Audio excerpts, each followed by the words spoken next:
পুকুর তামাদি করতে কী মাছ ধরা পড়লো আর কেমনভাবেই জেলেরা এসে পুকুর তামাদি করলো সেটাই দেখাবো বন্ধুরা আজকের এই ভিডিওর মাধ্যমে। বন্ধুরা, আগামীকালের ভিডিওতে আমি দেখিয়েছিলাম যে আমাদের বাড়ির পুকুর পরিষ্কার করা, তার কারণ আজ রবিবার পুকুর তামাদি হবে। তো সকালবেলা আমি ঘুম থেকে উঠেই মহুয়া খোলের বস্তাগুলো এক করে সব পুকুর পাড়ে রেখে এলাম। এখানে ডগেশ ভাই বসে আছে, তার কিছুক্ষণ পরে জেলেরা সব এসে গেছে মাছ ধরার জন্য। জেলেরা এসে তাদের মোয়া জাল নিয়ে আস্তে আস্তে পুকুরে নামিয়ে নিচ্ছে। যেহেতু প্রচণ্ড শীত, তাই জন্য আমি বলেছি বেলা 10টার পরে জাল হবে, তার কারণ জেলেরাও মানুষ, তাদের এই শীতে কষ্ট হবে। মোট 4জন জেলে এসছে এখানে পুকুরে জাল করতে।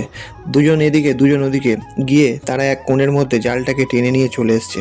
এবারে দেখার পালা বন্ধুরা কী মাছ ধরা পড়ে। এই পুকুরে আমি বর্ষাকালের আগে অল্প কিছু পোনা মাছ ছেড়েছিলাম, সেই মাছগুলোই আছে। এবার কতটা বড় হয়েছে সেটাই দেখার পালা। তারই মধ্যে জালের মধ্যে অল্প কিছু রঙিন মাছ আমার উঠেছে, বড় বড় রোজি, সেইগুলো এই গামলির মধ্যে দিয়ে দিচ্ছে। তারপরে ওদিকে হাঁড়িতে বড় বড় পোনা মাছগুলো সব তুলে রাখছে। যখন জালটা টানা হচ্ছিল তখন কিন্তু বুঝতে পারা যায়নি যে এতগুলো মাছ পড়বে। এক করে প্রায় হাঁড়িটা ভর্তি হয়ে এলো। এখানে অনেকগুলোই মাছ ধরা পড়েছে বন্ধুরা। সব মাছ ধরা হয়ে যাওয়ার পরে প্রথমে রঙিন মাছের গামলিটা আমি তুলে নিলাম, তারপরে পোনা মাছের হাঁড়িটা আস্তে আস্তে আমি চাগিয়ে ওপরে তুলে নিলাম। এবার দেখো বন্ধুরা, প্রায় হাঁড়িটা ভর্তি হয়ে গেছে। এই ভারী হাঁড়িটাই আমি চাগিয়ে নিয়ে চলে এলাম আমাদের ঘাটের ধারে। এখানে এসে রাখার পরে সবাই তো অবাক যে এই পুকুরে এত মাছ ছিল। তারপরে রঙিন মাছগুলো তুলে আমি পরিষ্কার জলের মধ্যে রেখে দিলাম। তারপরে জেলেরা আবার আরেকবার জাল টানা আরম্ভ করে দিয়েছে। যেহেতু তামাদি হবে তাই পুকুরে মোট 5বার জাল টানা হবে। এটা চলছে দ্বিতীয়বার।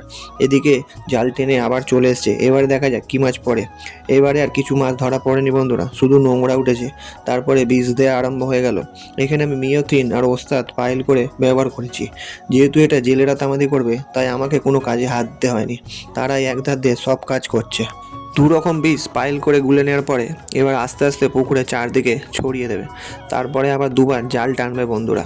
ডাইরেক্ট পুকুরে তামাদি করার উদ্দেশ্য হলো যে বর্ষার সময় পুকুরে ছোট ছোট কিছু ল্যাটা মাছ ঢুকে যায়, সেইগুলোকে মারার জন্যে।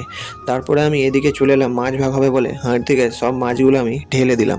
এখানে ভাগ বলতে যেহেতু আমাদের বাড়ির পুকুর, তাই আমাকে যে বছর শেষে মাছ দিতে হয় সেই মাছটাই ভাগ হবে। তো যাই হোক, সব জাল টানা হয়ে গেছে। এবার আস্তে আস্তে সব জাল এবার গোছাতে আরম্ভ করে দিয়েছে। আর এদিকে কাকারা সব লেগে পড়েছে মহুয়া খোলটা ছড়িয়ে দিচ্ছে। সেদিকে একজন এদিকে একজন, মোট 2জন মহুয়া খোলটা ছড়িয়ে দিল। সব কিছু হয়ে যাওয়ার পরে যখন জেলেরা চলে গেছে, তারপরে আমি সোলা নিয়ে পুকুরে নেবে একবার কি করছি দেখুন। এইটা করার আসল উদ্দেশ্য হলো যে জলটা ভালো করে নাড়ানো, যাতে সারা পুকুরের জল তোলপাড় হয়ে যায়। তবেই সব যে ছোট ছোট মাছ এখনও বেঁচে আছে তারা মরে যাবে। তো বন্ধুরা, আজকের ভিডিও এই পর্যন্তই। আবার দেখা হবে আগামীকাল অন্য কোনো ভিডিও নিয়ে। আর ভিডিওটি ভালো লেগে থাকলে একটি লাইক করবেন, আর কোনো কিছু যদি জানার থাকে তাহলে কমেন্ট করে জিজ্ঞেস করবেন।